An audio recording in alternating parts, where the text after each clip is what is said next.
life. So to this video, samahan niyo ako sa aking mini vlog. So to this video my guys, magwawalis tayo sa kusina habang yung anak ko ay nanonood.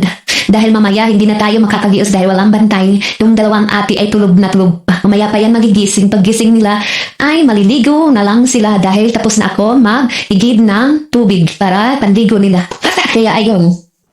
Anyway my guys, stress na madaling araw pa lang ako nagising dahil nagising na ang yung anak kong tumingin ng gatas, dudo niya. Kaya yun, hindi na ako nakatulog. Kaya doon ginawa ko, nagsilapon na lang ako. Ayan guys, tapos na tayo magwalis. Dito naman tayo sa hinugasang gabi na plato. Ito ay lalagay ko na sa lagayan dahil nakatulog na siya.